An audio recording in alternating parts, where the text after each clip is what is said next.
Hello, welcome to Pointless History, the show where we find the pointless but brilliant forgotten pieces of history. Now, as it's our first episode, we're not quite sure where to start, so we decided to start at the very end with the worst last lines from history. So yeah, we're pretty much looking at the worst possible lines when people die, so they definitely, like if they had a second chance, they would change these pretty quickly. If they could go back and die again, they would die again with different lines. Yeah, Jesus. And we begin at the Battle of Sportsvilnia. I think I pronounced that right, but I'm not sure. I'm dyslexic, you'll learn that. And we begin with the words of General John Sedgwick, who, when his men were jumping and diving to try and avoid sniper fire, got quite angry with them. And he turned to them and he said, "Don't worry, lads, they can hit elephants at this dist." And at that point he was shot between the eyes by a sniper shot.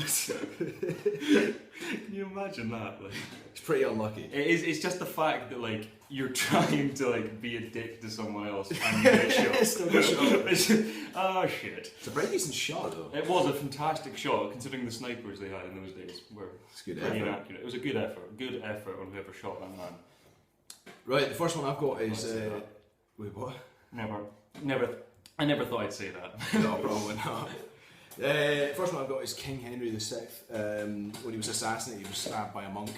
Apparently he just looked completely confused as he was dying on the floor, turned to the monk and just said, "I've been stabbed." So, exactly, pretty inspiring, but... No, you want to leave a more memorable last line. Yeah, that's a pretty shocking last line. I'm old, I'm dying from old age, that's my line now.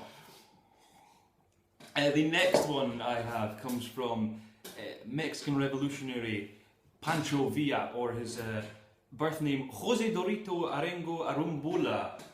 Definitely not Dorito. Definitely not how you... No, it says Dorito. It's absolutely pronounced Dorito. My bad. I may have made that up. It's Fair probably not pronounced Dorito. His last words, supposedly after being assassinated in a small market town by a melon seller, I believe it was. After being assassinated.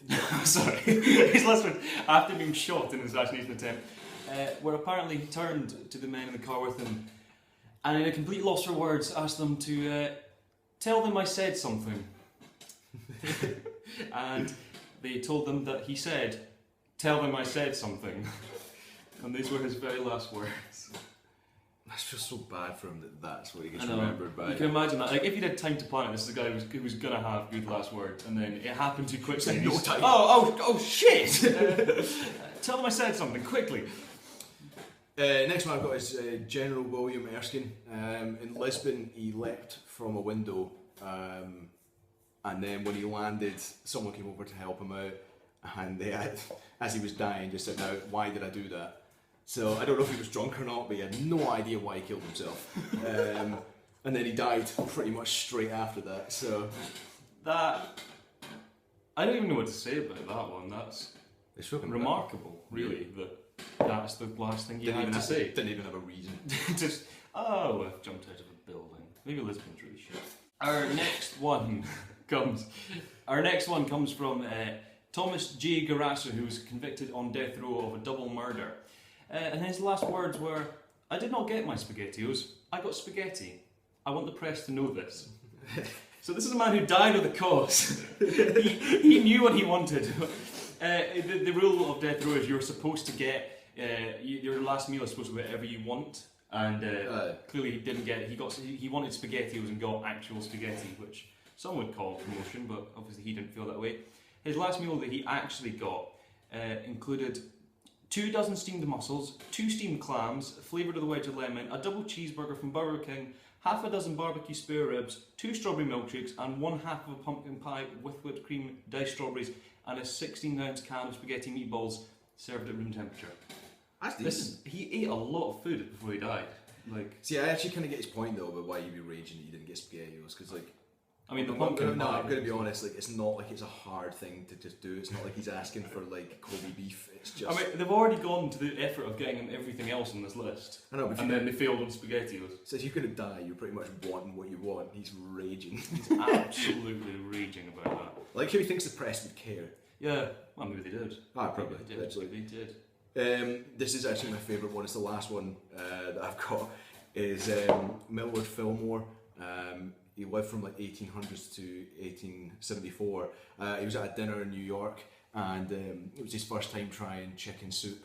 And apparently halfway through the meal he said, "This nourishment is palatable," and then instantly face planted the bowl. Everyone thought he died because of the soup, but this is funny, but he had a massive stroke, but everyone thought that it was the chicken soup that killed him. They were all panicking that they were going to die next.